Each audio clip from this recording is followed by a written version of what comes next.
Sejam muito bem-vindos ao canal Mesa de Debates de Tudo Um Pouco.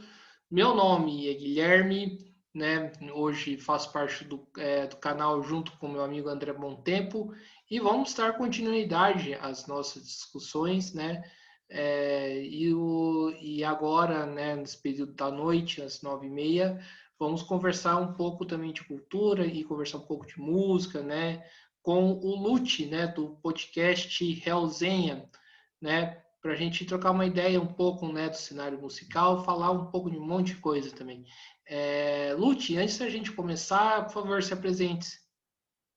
Beleza, valeu, Guilherme. Primeiramente, eu queria estar agradecendo você em particular pela oportunidade aqui de poder estar conversando, trocando essa experiência, essa ideia. Obrigado mesmo. Aqui no Mesa de Debates, eu já assisti uns 4 vídeos, gostei. E eu vou me apresentar para a galera aí, dando um bom dia, boa tarde ou até mesmo boa noite, que eu costumo dar essa saudação. Eu sou o Lute Piovesan, apresento o Realzinha com meu grandíssimo amigo André Oliveira. Sou vocalista, escrevo algumas coisas, gosto de cultura. E uma peculiaridade minha que pouca gente não sabe é que eu fazia roteiro para história em quadrinho. Olha que interessante. Né, o Lute, inclusive, é do mesmo ciclo de amigos do que meu, do rolê, a Gabi, Luana, o Chi, Sou. o Chileno é meu Chi, padrinho. sim, Da é, Irmandade, ele é meu padrinho. sim. Enfim, vamos então dar continuidade começar a discussão, né, propriamente dito. Eu queria que você falasse um pouco, né, do Realzenha, como que surgiu, né, qual foi sua ideia, né? Eu queria que você contasse um pouco mais do seu canal, né, do seu podcast. Claro. Bom, na verdade, assim, a ideia mesmo inicial, ela não foi minha. Ela foi do André Oliveira, o meu amigo lá que apresenta comigo. E a gente já tem um histórico de longa data de amizade, porque nós temos banda junto, né? Em conjunto. Eu tocava com o irmão dele, eu toco até hoje, mas eu comecei uma banda com o irmão dele, baterista, que é o nosso diretor do Hellzenha. E eu tenho 2 projetos com o André musicais, no qual eu assumo os vocais e ele assume a parte das cordas.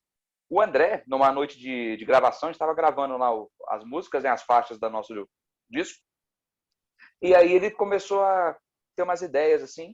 Eu falei, cara, tô pensando em umas coisas aqui, se der tudo certo, já já eu te falo. Isso foi numa noite aleatória. E eu fui embora. Terminou a gravação, tudo, a gente fez lá um set legal, eu acabei indo embora. E de noite, ele chegou e mandou uma mensagem. Eu falei, Lute, o negócio é o seguinte, tive a ideia, queria te falar e vou te falar. É o seguinte, eu tô a fim de fazer um podcast.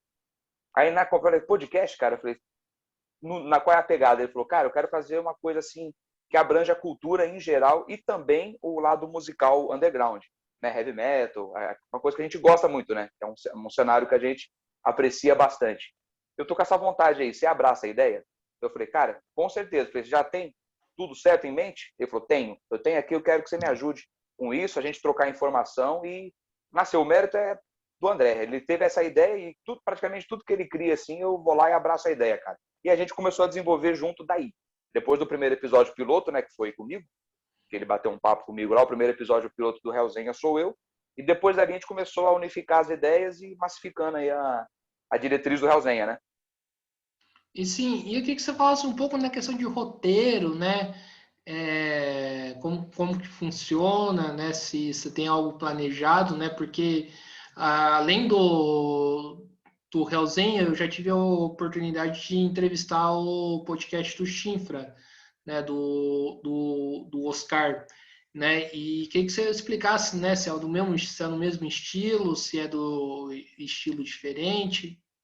Inclusive, mandar um abraço aqui pro pessoal do time, porque o Oscar é um amigo meu, o Will é um grande conhecido. A gente sempre se encontrou na noite aí, o Oscar é amigo meu e a Dedê Beltrão, que é sensacional, a diretora deles lá.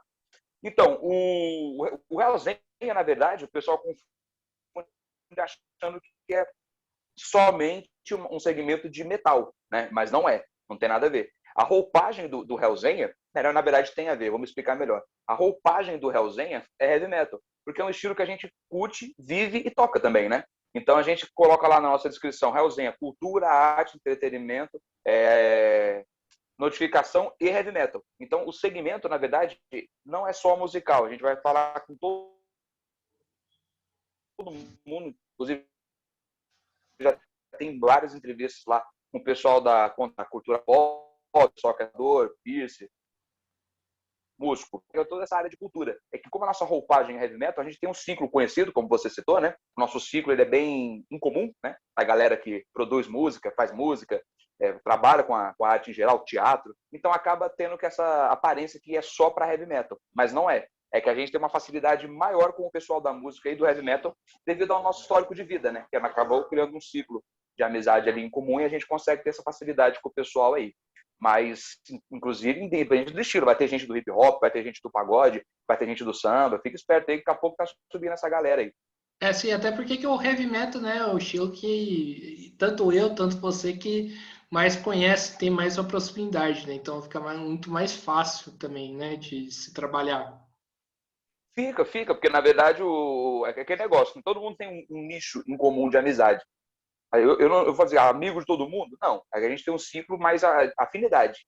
Então, dentro do cenário musical do heavy metal, eu tô nele particularmente há pelo menos uns 19, 20 anos aí. Então, você cria uma amizade e vai criando seus pontos, né? Fulano que conhece Ciclano, que conhece Beltrano, que já te conheceu, que já tocou contigo. Então, a gente pega esse...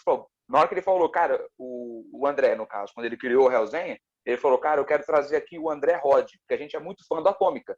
E nós conseguimos realizar isso, cara. A gente conseguiu fazer umas entrevistas, entramos em contato com o André, a agenda dele é bem lotada, a gente conseguiu encaixar num dia bem legal, assim, e ficou essa grande surpresa para nós. Puta, o André da Atômica conseguiu vir, porque ele já era um dos convidados em mente, assim. Inclusive o André também já tive a oportunidade de entrevistar ele também. Cara, ele é sensacional. O André eu o conheço há pelo menos um pouco mais de 12, 13 anos aí, que eu estudei com o sobrinho dele. Eu conheci ele muito antes de saber que ele era da banda que eu gostava. Eu até contei isso no nosso bate-papo no podcast, que eu o conheci muito antes de ter visto pessoalmente. Porque o sobrinho dele, que estudou comigo, me emprestou um disco do Atômica. Ele falou, os meus tios tocam nessa banda aí, cara. Eu peguei, puta, fiquei louco pela banda. Aí ele falou, mano, você tem material lá? Ele falou, tenho. Eu te dou. Aí ele me deu 2 discos. Eu fiquei ouvindo pra caralho. Um dia fui... Pode falar palavrão, né? Pode. Pode. Pode. Ou já entrevistou também, já xingou, mandou um filho da puta, então. Beleza. Sinta essa vontade. Acho que o YouTube não censura canal pequeno. Não, mas aí quando crescer, não quero que dê problema, mas enfim. Aí eu falei, pô, vamos fazer trabalho em casa, trabalho de colégio. Eu fui na casa dele fazer o trabalho e eu me deparo com o André, cara. Tipo, o André, ele manja muito de moto, né? Mecânica de moto, o cara é fera. E eu deparei com ele, eu fiquei olhando, falei, cara, eu acho que eu conheço aquele maluco. Ele falou, o meu tio, ele é da Atômica, o baixista. Eu falei, putz, aí pirou a cabeça, cara. Isso tem mais de 13 anos atrás. E aí a gente começou a trocar ideia e tal, e criei essa amizade com o André. Nós moramos no mesmo bairro até, éramos quase vizinhos. Aí, tanto quando eu chamei ele para trocar ideia lá no Hellzenha, praticamente foi um papo de comadre bem à vontade, mas eu fiquei meio tenso, cara, porque, querendo ou não, ele é um ídolo artístico que eu tenho em pessoal, pela humildade que ele tem, por tudo que ele produziu dentro da Atômica, né? Você conversou com ele, você viu, ele é um cara que Sim. é sem palavras. O André é meu parente distante. Não sei se você sabia, não sei se você viu, se um dos vídeos Não, cara. que você acompanhou foi meu parente distante, né? Distante por parte de pai. Ah, sim, tá. Teve um grau ali de relacionamento com... parentesco também. Legal, legal. E, ô Lute, como tá sendo aí enfrentar a pandemia, né? Tipo, a gente que é do rolê, né? A gente costuma sair bastante, né? Como tá sendo enfrentar esse cenário? Tá horroroso, né? Inclusive, se não fosse pela pandemia, era pra gente estar na Oxbox, no lado B, né? Não, isso aí era. Hoje é sexta-feira, né? Então, hoje a era sexta-feira sexta-feira. começava. Exatamente, a sexta-feira ou começava e encerrava no Oxbox. Isso aí era critério de lei. Isso aí era lei. Tinha que acontecer isso. Cara, tá sendo realmente, como você disse, horrível. Mas não só pela parte de entretenimento. Eu diria também pela parte até mental. Porque faz uma falta danada a gente chegar e trocar aquela ideia. Isso aí é óbvio, é chover no molhado falar sobre isso. Mas ainda mais a gente que trabalha com entretenimento, ainda mais o pessoal que tem casa, né, igual o pessoal do Xbox, a gente depende do público, cara, para poder promover não só o nosso trabalho, mas também prover o nosso sustento, né? Eu trabalho com uma rede, eu tenho um emprego de CLT, que é no varejo, né? Eu sou vendedor, não vou fazer propaganda aqui, mas eu sou vendedor numa rede de varejo, mas já vivi da arte só da música por muito tempo.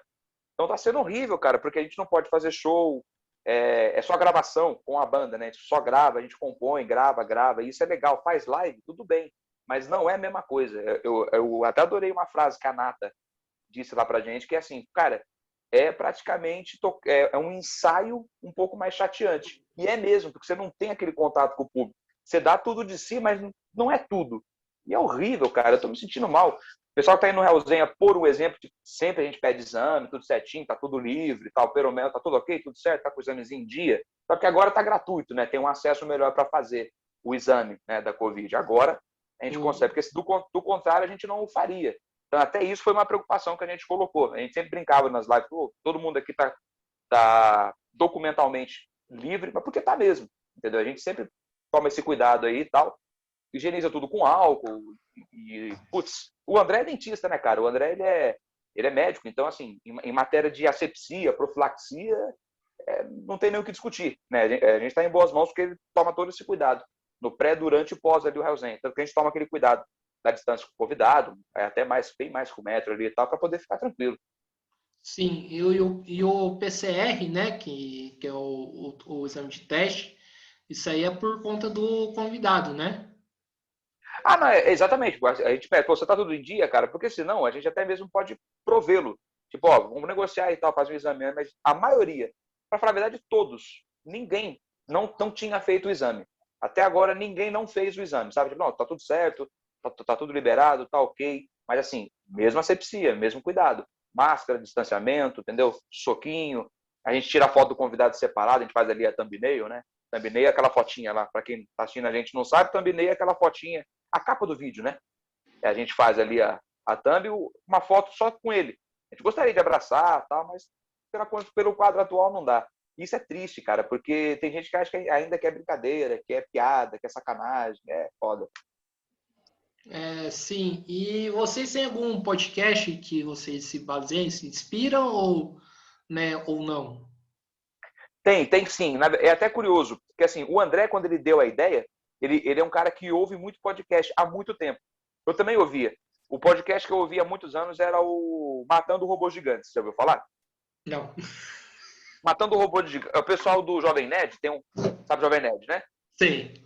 Aquela galera do Jovem Nerd tem um cara que eu gosto, assim, do trabalho dele, gosto bastante, que é o Afonso Solano. O Afonso Solano, para não ficar naquela coisa do Jovem Nerd, ele fez o Matando Robôs Gigantes. É porque a linguagem nerd que ele usa é bem parecida com a gente, que tem um humor mais sarcástico, entendeu?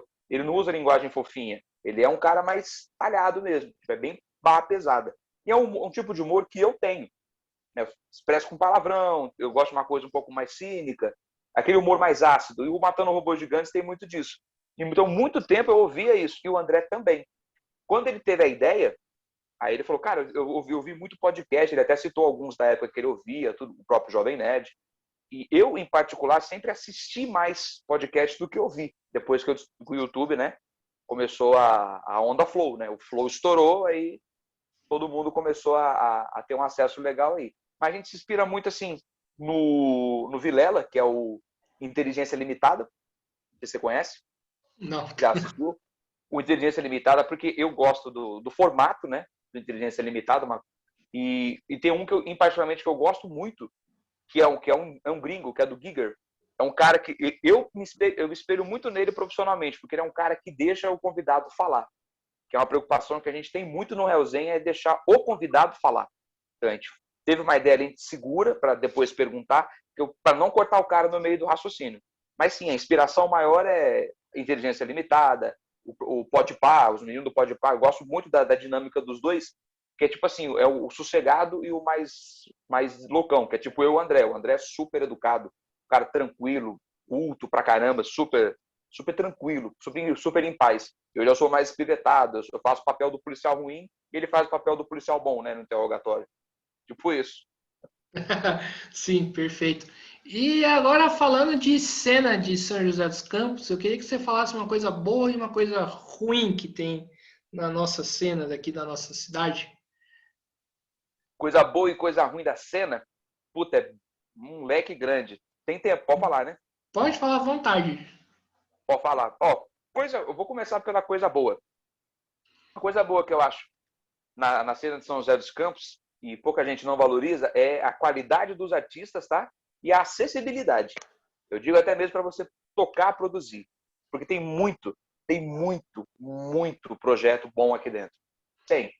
E isso eu descobri muito mais, na verdade, sim, descobri não, eu tenho a oportunidade muito mais de mostrar depois que a gente criou o canal. Porque tem gente que não acredita, né? Porque fulano que a gente conhece há tantos anos, o cara que trocava ideia com a gente na escola, o cara, por exemplo, hoje é maestro, é professor, o cara é doutor, a menina tem uma banda maravilhosa, a menina tem um engajamento político bem mais acima do que a média. E é legal isso aí. Então, na cena metal, que eu acho muito bom é a qualidade dos músicos, que são excelentes. Excelentes. Saiam daquele estereótipo de 4 pessoas. O cenário musical joseense ele é excelente, mas você tem que garimpar, assim como qualquer outro. Todo tipo de lugar, cidade, bairro, estado, você tem que garimpar, mas tem gente excelente fazendo música boa. O lado ruim, que eu acho péssimo, eu acho que até bater em cachorro morto, é a não valorização, tá? A pessoa reclama, não tem nada. Não, tem. Ela não vai. Quando tem, não vai. E quando vai, fica na porta. Porra, vai apreciar, cara. Vai descobrir coisas novas, vai ouvir coisa nova. O metaleiro, o André tem uma... O André do Hellzenha. Quando eu falar André, é do Hellzenha, tá? Só para poder ficar claro. Quando eu falar o André, é o André do Hellzenha. Ele tem uma frase maravilhosa que é: o metal ele é maravilhoso. O que estraga é o metaleiro. E eu concordo. Porque é E, verdade. cara, sim, e quando ele fala e a gente se refere ao metaleiro, é o cara chato, é o cara bucha, sabe? O cara xiita, que tipo, pô, você tá com uma camisa, por exemplo, de uma banda que você gosta, o cara quer saber a cor da cueca que ele tá usando naquele disco, o que ele comeu depois do show. Vá se fuder, cara, porra, curte o som, sabe? Se o cara tá usando uma camisa, eu fico puta feliz quando eu vejo um moleque usando uma camisa, menino mesmo, menino, ou menina, novinha, usando a camisa de banda. Eu falei, ó, que legal, você gosta? Ah, eu gosto, acho legal, eu gosto de tal música. Eu falei, cara, que legal, é gente nova conhecendo os velhos, os tios, né? As bandas velhas. Isso e boa, panela velha que faz comida boa. Eu fico feliz, cara. E uma coisa ruim que eu acho do cenário musical, eu acho que em todo lugar, mas em especial São José, porque somos da terra, é a pabilização. Não sei se você vai entender o trocadilho. É a pabilização, em que tudo que é bom só é legal quando se toca, por exemplo, Psycho Killer. Aí dá pra dançar, tá. Puta, isso eu acho um porre, cara. Eu acho chato isso aí. Critica tudo. O tipo de pessoa que vai na mesma balada todo fim de semana, critica dizendo, tem uma balada em Sampa. Vai pra lá. Não fica criticando aonde você tá. Não sei se você já se deparou com isso. Gente que vai na mesma balada, reclama que é ruim, mas tá todo fim de semana lá. Todo. Então por que tá indo lá? Isso eu acho ruim, cara. É o afegão médio de São José. E o metaleiro, com essa mente encrostada, que eu acho que é uma coisa ruim. E, claro, a parte da administração cultural administrativa da cidade, que às vezes não ajuda. A gente já levou o Bruno Mantovani lá, que é produtor. O cara não só ele, mas ele é fera. É um maravilhoso. Muita gente que faz pela cultura, mas há podas, tá? Existe podas para o que é ou não cultura. Aí fica a critério deles acharem o que é. Isso eu acho ridículo. Sim, Arte é arte, porra. Sabe? Arte é arte. sim. E, o Lute, né, já que você falou dessa cultura, né, do metaleiro de igreja, né, que o O metaleiro afegão médio. o metaleiro de igreja, né, você acha que essa postura afasta as pessoas novas do rolê? Porque viemos e convenhamos, você chega lá, né, e vê os caras meio, né, com cara fechada, né, e os caras, né, querendo bancar, saber qual que é a cor da cueca do Kai Hansen do Halloween, Tipo é, isso. tipo, afasta a galera nova, né? Tipo, o que que eu tô fazendo aqui, né? Se eu não sou bem aceito. Sim, sim. E eu vou dizer que não é só de hoje. Eu tenho uma. A minha idade é um mistério para algumas pessoas, mas assim, eu sou tio velho. E desde a nossa época até hoje, não mudou muita coisa, não, cara. Mudou mais a agressividade. porque isso que você disse é um ponto importante. Legal você ter falado isso, Guilherme, porque afasta sim. Mas por que afasta? Afasta porque a pessoa não quer ser, por exemplo, se sentir mal, sabe? Ela está sendo constrangida e até coibida de usar uma coisa que ela gosta, né? Ela gosta de uma, você falou do Halloween, a camisa do Halloween é muito bonita. Não vejo mal nenhum em você, por exemplo, comprar uma camisa do Halloween, que virou grife, né? Ramones, Metallica, Rolling Stones, hoje é grife, né? Hoje você vai em grandes lojas varejistas, Guararapes, né? De moda, e essas bandas, elas são chiques para se vestir. Eu não vejo mal nenhum, porque, querendo ou não, tá fazendo propaganda da banda, certo? Pô, que legal. A pessoa às vezes nem sabe que é uma banda e tá usando, mas ela acha bonito. E isso é bacana. Agora, uma pessoa que chega e catequiza, canoniza e, tipo, praticamente massacra, exige que a pessoa saiba da... torna-se uma religião, sabe? Fica pregando sobre a banda, afasta sim, cara, porque eu mesmo já quase me afastei no começo, quando eu comecei a curtir som. Eu comecei a curtir muito novo, com 8, 9 anos, graças ao bom Deus e à minha mãe. Que minha mãe, ela gosta muito de heavy metal e ela me apresentou isso. Então, assim, mas mesmo assim, cara, eu ia sair com uma banda, uma camisa de banda, por exemplo, eu ia em alguns lugares, né? Para quem é da cidade aqui, tinha a cesta da bebida, ou cesta alcoólica, né? Ou a cesta, como virou. E você aparecia lá, dependendo da camisa que você aparecia, ou de show, você era praticamente enquadrado. O que você gosta, o que você curte. E é ridículo, cara. Isso constrange, isso inibe. Porque a questão é curtir o som. Em vez de você trocar uma figurinha, tudo é um jeito de perguntar. Eu comecei a gostar muito mais de ir em show, porque uma vez eu fui num show com uma camisa, uma certa banda, um cara que eu nem conhecia, puta, você curte, cara, que legal. Que música que você gosta? Eu falei, ó, só conheço 3, tal, mas eu gostei do som. Ele, não, cara, que legal, você tem que conhecer tal disco. Você tá vendo a diferença? Tipo, o cara me apresentou, conhece tal disco, ouve essa banda, tem um disco tal, tem uma banda que parece com essa, que é essa aqui, ó. Tipo, o cara, pô, já que o menino tá começando, vamos, né? Vamos dividir conhecimento aí. Isso é legal. Agora, ficar catequizando o cara, tipo, porra, além de afastar, eu te digo mais, tem cara que pega a raiva e acha que o mundo do metal e do rock and roll é só isso aí, o que queima o nosso filme. Exatamente, queima o nosso filme. Inclusive, né? Por exemplo, eu citei o exemplo do Halloween, né, mostra as coisas, né, que da banda tal, apresenta, mas não fica nessa postura babaca, né? Tipo, né, igreja do heavy metal, que, né, inclusive queima o nosso filme, né? Mostra a imagem do metaleiro, né, chita, retardado. Chato, cara, chato. Enfim, você citou, né, você citou o Bruno, né? O Bruno, inclusive, tá Grande numa Bruno. um abraço também, que inclusive também é o outro que já apareceu aqui no canal já também. É meu irmãozão, viu, cara? Conheço aquele maluco lá há mais de 15 anos. Como ele me denunciou, né? Falou que era no meu show quando ele era moleque. Me denunciou e me dá. Tô velho, porra. Não, sim. E ele tá numa saga aí bastante importante, né, para manter, né, aos poucos, né, que é a principal casa de show aqui de São José, né? Cara, 100%. Estamos fechados. Aqui na Resenha, pessoalmente falando, estamos todo mundo fechado com essa causa aí. Sim, aqui o mesa de debates também, né? Você tem Boa. acompanhado a situação das casas aqui de São José e do Vale, como que estão, né? De alguns meses para cá eu tenho. Eu fiquei um pouco preocupado, porque assim, quando você fala que você não tem tempo, o tempo é meio relativo, né? Eu trabalho, como eu disse, trabalho numa loja de varejo, então eu trabalho para mais de 13 horas por dia, bem mais, porque da hora que eu saio, a hora que eu chego, ainda tem home office, né? Fora a loja física.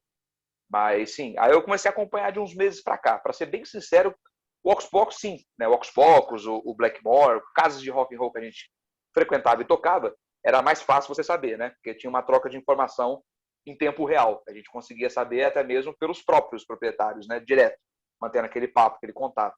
Mas as casas de São José eu comecei desde que a gente iniciou com o Hellsden. E sim, cara, e algumas até já fecharam, mudaram até razão social, mudaram o segmento, não conseguiram segurar a barra, assim como muitas outras. É lamentável. Lógico, a gente sabe o cenário atual, mas é triste você imaginar para chegar naquele ponto o quão desesperador é. E tá triste, cara, tá triste. Isso eu digo em qualquer segmento, tá? Independente. Casas de show de sertanejo, casas de show de música eletrônica. E, querendo ou não, entretenimento é importante para todo mundo. Independente do que você curta, o que você goste, sabe? É importante que você apoie. É a minha opinião. Porra, vá ao evento. Se você pode ir, vá. Entendeu? E, infelizmente, quem não o apoiou no tempo que poderia, pode e deve apoiar agora. Você quer que continue tendo, ou que volte a essa casa que você tanto gostava de ir para se divertir, dê um apoio, cara. Tô acompanhando, é triste, porque assim, a gente conhece o lado humano, né? A família que está por trás, os empregados que estão por trás, os empregos que geram, né? Não é só, é questão de viver e sobreviver daquilo. Então, é, é, é pesado, cara. Eu fico até embargado de falar porque é foda. É pesado para eles, sim. Sim. E pós-pandemia, né? O que que a gente pode esperar dos rolês, né? Dos shows? Olha, uma coisa que eu discuto muito na verdade, eu discutia muito com o meu amigo, com o André e com o Sayama, Rodrigo, baterista. A gente conversou sobre isso já. E na minha visão, que eu falei que eu comentei e muitos concordam, Guilherme, é o seguinte: infelizmente, né?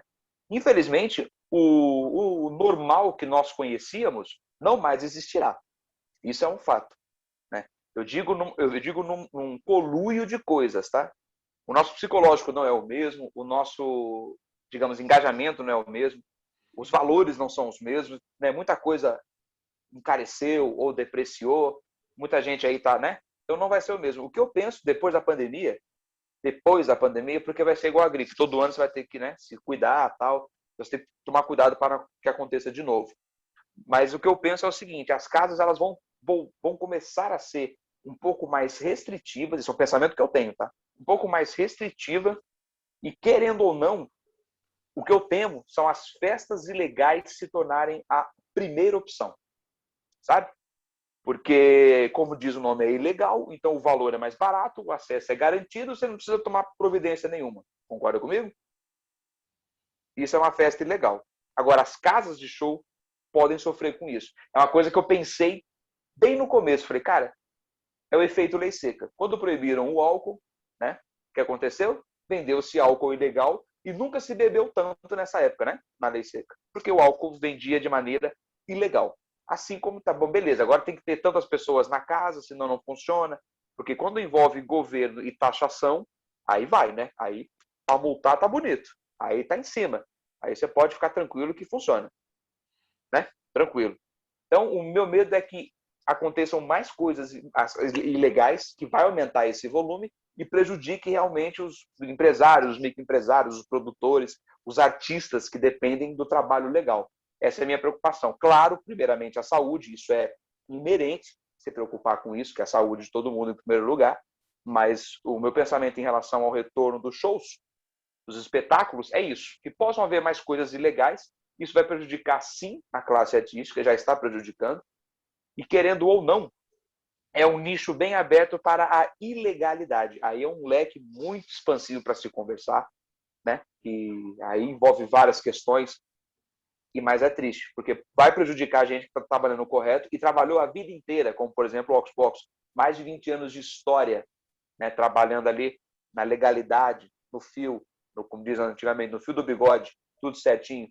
Então vai prejudicar, cara. Porque querendo ou não, se for fazer o balanço, né, o ilegal, ele, digamos assim, para quem vai curtir, é mais barato. Só que o preço a se pagar não é interessante. Inclusive, eu volto a repetir aqui o que eu falei da entrevista, né, com o Bruno, né, aos poucos, diferentes de muitas casas, né, de shows, inclusive, né, não vou aqui entrar no julgamento, Então, né, claro, claro. mas inclusive foi uma casa que manteve fechada, seguindo, né, os protocolos da pandemia, né? Só Sim, que, né, depois de mais de um ano, paga-se o preço, né, por conta disso, infelizmente, né? Apesar de sim, claro. todos os casos. Mas, assim, voltando a essa questão, muito interessante isso que você fala, o Lute, porque toda gente ligada à música que vem aqui no canal conversar, espera, né, um cenário de que, né, acabou, liberou, vai ser uma loucura, vai ir todo mundo nos shows, né, e tal, pelo menos Quem dera. num determinado momento. Você acha que esse cenário está fora de cogitação? Olha, de maneira tupiniquim, pensando pelo nosso país, eu vou dizer que sim. Porque nós sabemos, nós brasileiros, né, sabemos muito bem que isso envolve outros termos, né? Políticos, envolve muita política. O maior exemplo que nós tivemos foi agora, há 6 horas atrás. Eu vou só fazer um pequeno adendo sobre isso, não sei se vocês sabem, mas como mexeu no bolso dos grandes empresários, os mercados e estabelecimentos acima de 250 metros quadrados, devido à classe dos supermercados, né, os superintendentes, os mercados como, por exemplo, a grande rede GPA, pode abrir. Olha só para você ver. Mas por quê? Porque eles, em particular, entraram com uma liminar na justiça. Então, eu penso assim, quando mexe no bolsinho, é diferencial. Eu adoraria te dizer que sim, puta, passou isso, a gente vai arregaçar, vai ter show casa lotada. Não. Porque nós sabemos muito bem, eu trabalho dentro de um shopping, que é assim, uma regra, quando é governamental, quando ela se aplica, que envolve multa ou até mesmo, digamos, controle de acesso, ela é mais interessante e rentável. Imagina você, por exemplo, uma casa que cabe 5.000 pessoas. Se você puder restringi-la a 2,5, para o empresário, não é interessante. Ele vai querer fazer o quê? Ele quer mais público ainda. Você concorda comigo? Uhum. Primeiro ponto. Beleza, cabe 5.000. Aí beleza, entra os 5.000. Aí vem o fiscalzão e dá aquela multa maravilhosa. Você está entendendo o ponto? Eu acho que é isso, cara. Porque a gente não vai conseguir ficar tão sossegado, até mesmo porque vai ter muita restrição. E eles sabem que no auge, digamos assim, do normal, porque eu detesto a palavra novo normal. Isso não existe. Isso que a gente está vivendo não é normal, é nojento quando você fala isso. Porque não é normal. O normal que a gente tinha até março de 2000, já 10 de março de 2020. E isso era normal. Que eu não precisava usar aquela porcaria que me atrapalha, que tipo, quem tem rinite também sofre com aquilo. Eu sei que é para proteção, é para usar, ressalva. Eu não estou falando que não é para usar, mas eu digo às pessoas que têm problema para poder usar a máscara e até mesmo agravam os problemas por usar ela, tá? Rinite, sinusite, asma, esse tipo de coisa. Tá, mas voltando, nós sabemos isso. Eu não tenho essa esperança que vai lotar, não. Eu não tenho mesmo, sinceramente. E se acontecê-lo, vai ser aquela regra bem safada, sabe as letrinhas miúdas do contrato? Beleza, pode 5.000 pessoas. 5.005 o cara já pode multar. Aí eu te digo, você acha que ele não vai fazer isso? Ele vai. Ele vai porque quando envolve multa, quando envolve imposto, quando envolve taxação, é batata. Então, E, desculpa, continue. não, imagina, eu digo, como músico, como vocalista, digo, eu adoraria viver essa, tipo, puta, acabou, todo mundo tá vacinado, beleza, essa utopia de poder voltar com tudo, que eu acho que seria o, digamos assim, o correto de maneira gradativa. Vão abrir as casas, todo mundo vacinado com as 2 doses. Eu não sei se, por exemplo, até o fim do ano chega uma nova vacina milagrosa em que precise de uma dose só. Eu estou supondo, tá? Não estou afirmando, eu estou supondo. Penso eu assim, todo mundo vacinado seria maravilhoso. A gente ir começando engrenando, sabe? Mas mantendo as condições de higiene. Isso seria que higiene nunca fez mal para ninguém. Isso seria muito bom. Mas isso nunca existiu, Guilherme. Vamos falar a verdade, pô. Eu também já pego o coletivo, cara. Então você vai, pô, eu não posso frequentar a academia, mas eu posso pegar um ônibus, por exemplo, com 75 pessoas em pé e 50 sentadas.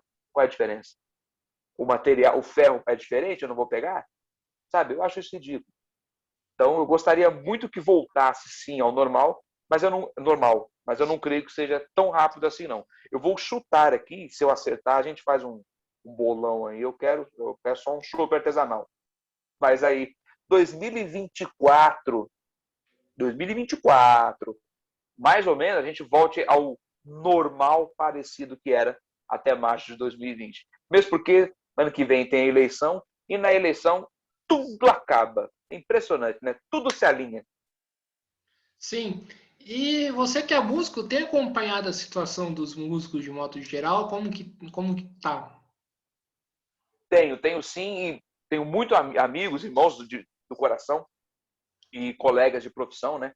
Que são pessoas que dependem 101% da música. É desesperador, cara. É isso, aí eu volto naquele ponto que você me perguntou qual é o lado ruim, né? Da parte metaleira. Eu vou dizer da parte ruim musical de São José. É o cara não valorizar o artista, mas valorizar o momento, a casa onde ele está. Porque ele paga. Eu vou exemplificar, tá? Se ficou confuso. O que acontece? Eu tenho um amigo, muitos amigos, que são voz e violão. Você conhece muitos artistas assim, né? Voz e Conheço. violão. Então, cara, isso é maravilhoso. Você vê, antes do mundo acabar, todo mundo fazia o quê? Tocava num barzinho lotado, né? Quando o mundo era normal, não era uma delícia? Porra, bacana, todo mundo divertia, pedia música e tal, pagava lá o cover, que eu acho que é mais do que justo. Sempre paguem o cover. Não interessa se você ouviu uma ou 100 músicas. Pague o cover, porque o músico dele trabalhou, tá? Fica aqui a minha dica. Pague o cover do músico. Do músico, do garçom, você negocia com o atendimento dele. Mas do músico, pague, porque você que chegou depois, não ele que te tocou atrasado. Beleza? Então, voltando ao parênteses aqui, o que acontece? Nisso, cara, o que eu tava falando mesmo? Até perdi. Você estava falando da questão do lado ruim da cena de São José. Exato, perdão. Verdade. O que acontece? O lado ruim que eu acho, por exemplo, você tá numa casa, você num bar desse lotado cheio, você paga o cover maravilhosamente bem, tal, passa tudo, tá? Tranquilo, né? Você paga bem, vai para casa feliz, né? Tudo certo. Aí esse cara, ele mantém a mesma qualidade de música, mesma qualidade de profissionalidade, ele faz uma live, né? Ele faz lá a arrecadação dele, toca até mais músicas do que ele tocaria num bar, e até músicas que ele não poderia tocar no bar. E a pessoa não contribui. Mas aí outra ressalva, eu sei que todo mundo está passando por um momento delicado financeiro, mas não são todos. Você pode contribuir. Ele pede valor a partir de R$ 1.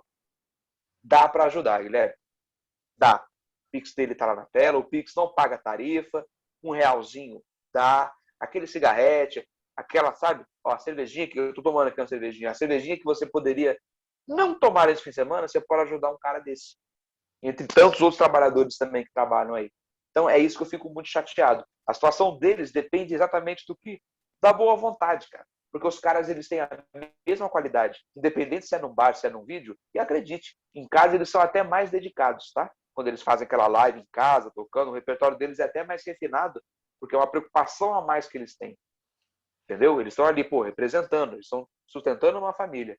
E eu acho esse cenário muito triste para quem pensa dessa maneira, tipo, se fosse num bar, tudo bem. Você sabe que eu não estou mentindo, tem gente que fala isso. É, é bastante, Eu acho lamentável. Lamentável. bastante, bastante complicado. A gente estava falando aqui da questão dos jovens, né, estarem se afastando para a questão do heavy metal, mas ao mesmo tempo, eu frequento alguns rolês assim de hardcore, inclusive, né, com os nossos Gosto. com os nossos amigos e tal. E o que se percebe é uma galera mais jovem indo para esse lado, né? Sim. Você consegue explicar o porquê disso? Explicar, não. Eu vou ser bem certo, porque eu até soaria prepotente da minha parte, porque, né, bom, esse é o motivo, não. Mas eu consigo entender alguns motivos que até mesmo alguns se casam até com os meus, o porquê que eu conheci esse meio hardcore. Né? O hardcore, ele é uma linguagem de rua, né? O hardcore ele é uma linguagem de rua, ele é uma coisa, né, digamos assim, da linguagem da galera hoje, tá quebrado. A molecada hoje fala quebrado. É uma linguagem de rua e é uma linguagem de autoexpressão muito forte, por isso o hardcore, né? Não só no som, como na letra. Então tem aquela parada de identificação. Independente da classe social, não sei se você chegou a reparar, muita gente que curte hardcore não é de classe social baixa hoje, né? É de média para alta. Se você reparar. Não todo mundo, mas você tem uma quantificação maior da galera que hoje é de classe média para alta. Antigamente é a classe mais baixa. Porque o skate na minha época era marginal. Hoje o skate é um puta, eu sou ex-skatista. Hoje o skate ele é digamos assim, uma coisa bacana, né? Representável. porra, tem galera conhecendo o Tony Hawk hoje no PS4 e o tio Vec jogava no PS1, né? E dropava. Eu dropava na rua, eu era skatista, eu não posso mais por causa do meu joelho, mas eu e o Daniel Feijão, tatuador, que a gente foi lá no Realzinha, a gente é parceiro. Ele é até hoje. Eu não posso mais andar por causa do meu joelho. Mas, então, assim, a galera hoje no hardcore jovem, eu fico feliz, porque é uma galera que, querendo ou não, tem um acesso. É o efeito Spotify. Hoje no Spotify, se eu te falar uma banda, ó, escuta tal coisa. Cara, tu joga lá, ó, tal banda, pau, manda procurar e acha. Eu acho isso legal. Ao mesmo tempo, é meio ambíguo, né? Ao mesmo tempo que isso também separa você conhecer um disco. Antigamente você conhecia um disco tendo que pegar o disco, ou a fita cassete. Para quem é mais novo está assistindo, a gente ouvia numa fita cassete, chamada cassete. A letra K e a letra e o número 7, né? Ou cacete. O pessoal falava cacetão quando a gente ouvia. Ou o discão de vinil, a bolacha, depois virou o disco. Então, como aquilo era caro e era raro quem tinha, a gente colocava o discão ali e ouvia da primeira à última faixa umas 4 vezes. Aí vocês iam escolher qual que era a favorita. Hoje, cara, com esse acesso, o que eu acho legal? Porque se eu te indicar uma banda, eu indico para um garotão, para uma menina mais nova, falo, o que som é esse que você está escutando? Falou, é esse aqui. Ela joga no celular e tal, pega o disco e escuta. E esse é o ponto bom. Então, o que eu acho que da garotada hoje mais nova está tendo acesso ao hardcore é porque se identifica também. Mas aí que tá. Que hardcore? Né? Porque hoje a nomenclatura hardcore, né, tem um leque aí enorme, né, cara? Tem muita coisa aí que entra no hardcore, só que na nossa época não existia. O hardcore da nossa época ali, noventista, tal, é uma coisa mais, digamos assim, agressiva, né? Um pouco mais violento no som. Um Sick Overall, um Hatebreed, um Pennywise, um Downset, isso banda internacional. Pô, Ratos Porão, que veio com, né, que misturou hardcore ali com metal. É o crossover, né? Os caras praticamente começou com o crossover, que é isso, pegar o hardcore e colocar com metal. Então, assim, por mais que você não goste, eu adoro o Ratos. Foi o Ratos. Agradeço ao Ratos Porão por terem feito isso, né? Primeiramente aqui na América do Sul. E, cara, é aquela receita. É pancada, letra muito bem pensada, inteligente, questionadora. Eu acho que é por isso que hoje a meninada ela questiona bastante, né? Sim, é isso que eu ia perguntar. É, esse momento, até porque, né, isso é fruto do reflexo do momento político que nós estamos vivendo, né? Isso também contribui para a galera ir e prestar atenção mais pro hardcore do que do metal? Na minha opinião, contribui. Por quê? Eu vou explicar. O hardcore, ele tem um, não sempre, mas ele, em sua maioria, ele tem uma mensagem bem clara qual o posicionamento que ele toma, correto? Uhum. Não sei se você concorda ou não, mas assim, é o meu ponto de vista. Ele sempre tem uma coisa, o posicionamento dele é muito claro. Então você pega uma banda X, raramente você tem uma banda meio, tipo, isentona. Raramente. Raramente. Mas a maioria delas tem um posicionamento legal, tudo. Você concordar com o posicionamento deles é um ponto, mas você escutar a mensagem é outro. Você pode não concordar, mas aquilo pode te fazer questionar muita coisa. Então, acho que essa facilidade nessa mensagem de questionar, porque o cenário político atual, ele é, na minha opinião, ele é bagunçado, tá? Tem gente que é muito bem instruída, tem gente que é leigo. O leigo, tudo bem, tem cura. O ignorante, não. O ignorante, no meu conceito, é aquele cara que tem o pós-conceito, né? Ele acha que sabe de tudo, vai tomar no seu rabo e eu não quero ouvir o que você tem para falar. Esse aí não tem cura. Não adianta você falar nada porque o cara não vai querer ouvir. Agora, dentro desse cenário, querendo ou não, você tem aquelas questionamentos, né? Políticos, independente de quem esteja no poder. É uma coisa que o hardcore promove. Lógico, tem bandas que têm um posicionamento, né, esquerda, tem bandas que têm um posicionamento mais para a direita, aí vai de você filtrar, ver se você gosta, concorda. Cuidado com o que você concorda também. Eu, por exemplo, banda fascistoide, eu tô fora. Tô fora. Qualquer banda que fale sobre preconceito aí, os caras pregam mesmo o bagulho e se foda. Né, não pode falar essa palavra aqui, porque vai pro YouTube, né? Você sabe do que eu tô falando, né? Sim, sim. Aquele pensamento revoltado caucasiano, né? De 45. Pensamento de 45. Uhum. Então, e tem banda que toma essa posição aí, cara. E a molecada, infelizmente, ela abraça a ideia, às vezes sem saber o que é, pela ignorância, mas se souber e apoiar, aí não tem cura. Aí o cara já é daquele jeito mesmo. Mas sim, pelo cenário político hoje, que eu falo hoje mesmo, que a próxima eleição, cara, vai ser o embate mais impressionante que eu vou ver na minha história eleitoral. Eu nunca vi um negócio tão, digamos assim, absurdamente dividido, e eu tô até assustado com isso.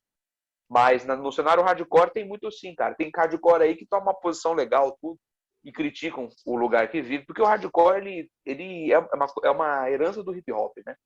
Querendo ou não. Eu gosto muito de hip hop também, se você não sabia, para quem não sabe, eu gosto muito de hip hop. Meu grupo favorito é o Public Enemy, o Beastie Boys, né? Um dos casos que eu mais gosto. Internacionalmente falando, nacional, puta, MV Bill, Racionais MC, N de Naldinho. Eu sou de periferia, eu nasci em bairro periférico. Então, enfim, mas isso aí, yara. Conheci o hardcore na rua andando de skate. Então, assim, essa é o modo de expressar. Então, sim, hoje em dia eu acho que essa juventude, a juventude praça boa, que eu costumo chamar, consegue debater legal e até mesmo ter uma opinião mais formada, porque, querendo ou não, as letras das músicas, elas trazem muita informação, né, cara? Informação que você não aprende na escola, por exemplo, porque dependendo do professor, né, ele vai mediar o que ele quer te contar. É isso que é fogo. Sim. E eu queria que você falasse um pouco, né, quais são os planos, né, do Hellzenha para o futuro. Cara, o Hellzenha, na verdade, a gente não tem plano futuro. A gente tem, assim, uma conscientização, eu me expressei mal, não tem plano futuro, sim. A gente não planeja, a gente, no caso, organiza, entendeu? O que a gente vai conseguir alcançar com o nosso trabalho e engajamento? A gente quer trazer cada vez pessoas mais curiosas, cada vez pessoas mais interessantes, mas não para falar só daquilo que você a conhece. Isso aconteceu já em todos os episódios. Por exemplo, eu vou trazer um cara que tatua, a gente vai falar de tatuagem. Só que no meio do papo a gente falou sobre música, viagem, presepada, o preconceito, uma coisa que o cara comeu. Você está entendendo? Porque ninguém é uma coisa só. Né? Ele tem a profissão dele, ele é aquilo, ou ela é conhecida por aquilo, mas ninguém é só aquilo. Então, esse é o nosso engajamento. E cada vez mais trazer pessoas mais interessantes, inusitadas, que tragam uma experiência maravilhosa, cara. Porque está sendo perfeito para a gente. Cada um que senta ali para conversar com a gente, troca o histórico de vida, que a gente só tem a aprender, cara. E, como diz o escrito nosso lá, conhecimento não ocupa espaço. Ele está certíssimo e é maravilhoso isso, cara. Então, quanto mais vier, perfeito. Aí você tinha perguntado no começo sobre roteiro, né? A gente não roteiriza. A gente faz, no caso, uma pauta. Porque, querendo ou não, se roteiriza, nossa visão, né? Porque quando roteiriza, a gente perde um pouco da liberdade, né? Eu quero conhecer o cara. Por mais que eu conheça, mas o André talvez não conheça. O André conhece um cara, mas eu não conheço. Ou a gente não, nenhum dos dois conhece, pessoalmente falando. Então a gente quer conhecer junto com o nosso espectador, junto com o nosso pessoal, o inscrito. Então a gente está conhecendo junto. Por isso as perguntas, o bate-papo. Eu acho que, lógico, tem a pauta, mas o roteiro, ninguém tem pergunta pronta. Isso não existe no Hellzenha. Não existe pergunta pronta. A gente vai começar a conversar e se quiser falar, fala. Se não quiser, não fala. Liberdade 100% do convidado. E o Hellzenha quer cada vez crescer mais aí. Tem planos futuros. Tem umas coisas que vai acontecer, mas eu não posso falar aqui agora. Mas são muito interessantes e eu vou dizer assim, inusitada. Bem inusitada. Vai aparecer gente lá que vão falar, caramba, o que esse cara tá fazendo aí? E o cara tá lá. Pode ter certeza que vai acontecer. Sim. E agora eu queria que você falasse um pouco, né, das suas influências, né? Você falou que é músico também. Em que você se baseia? Ou em quem? Sou assim, em matéria de banda, é Black Sabbath. Né? A primeira grande banda, Black Sabbath, que eu devo à minha mãe, como eu disse, a dona Jane, né? Curtia heavy metal, tudo também, manjava um pouquinho de corda. Então ela me influenciou muito com o Black Sabbath. Na minha vida mesmo, o que me influenciou muito foi o hip hop, o hardcore e o heavy metal. E o samba. O sambandido, como costumava dizer lá, que era Bezerra da Silva, de Cro, entendeu? Esse samba de malandro, que o pessoal fala, eu ouvia muito, cara. E a letra desses caras são maravilhosas. Então me influenciaram muito na maneira de pensar. de chegar com humildade, entendeu? Tipo, de olhar no olho, trocar uma ideia no face a face, entendeu? Nunca prejulgar, entendeu? Eu quero saber uma coisa de você, eu vou chegar em você, nós vamos colar, nós vamos trocar uma ideia. É assim que funciona. E musicalmente, todos eles fizeram aquele mix.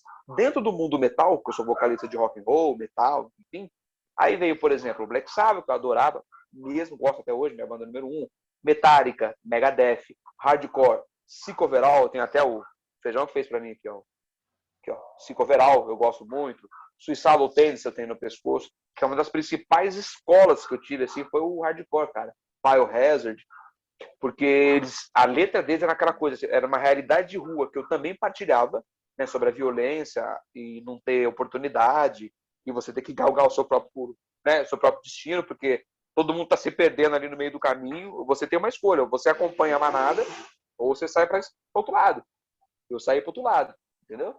Então, influências assim, maiores internacionais são essas. Nacionalmente falando, eu tenho aqui ó, Ratos de Porão, Secos e Molhados, Camisa de Vênus, que eu curto demais, Dorsal Atlântica, Titãs, e ouvi desde moleque, Ultraje a Rigor. Eu sempre gostei da inteligência das letras do Roger. Sempre gostei da inteligência com que ele compunha as letras. Eu achava aquilo muito uma sacada. Eu não entendia quando era moleque, depois eu fui crescendo, eu fui entendendo. Então achei assim, puta, maravilhoso o cara escrever com triplo sentido. Não é nem duplo, é triplo, né? Dependendo de como você vai escutar, você pega umas coisas ali. Porra, Barão Vermelho, Atômica, Sepultura, que é chovendo molhado, né? Sepultura, Atômica, essas pauladas aí muito loucas. Língua de Trapo, cara. Aí eu revelei minha idade. Quem estiver assistindo, tiver a minha idade, vai saber. Uma banda chamada Língua de Trapo. Esses caras, puta merda, velho. Sim. E planos, assim, enquanto músico, você tem alguns? Tem. A gente tem 2 projetos, né? Digo a gente, eu e o André, que é o Traduze.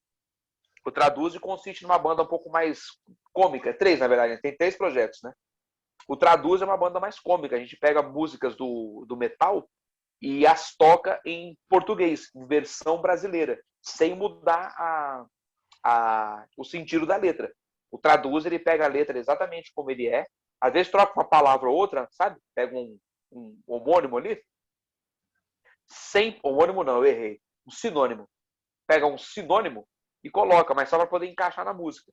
Então a gente toca essas músicas em versão em português para quem não tem acesso saber a letra e saber do que está falando.